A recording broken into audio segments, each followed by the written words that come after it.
Hello everyone. Today we talk about how to fix the app of X. We will go to settings.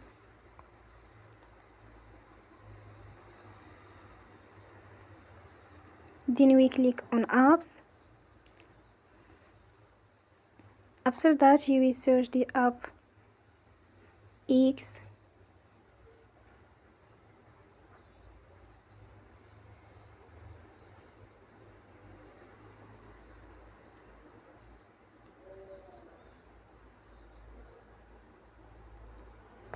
And you will click.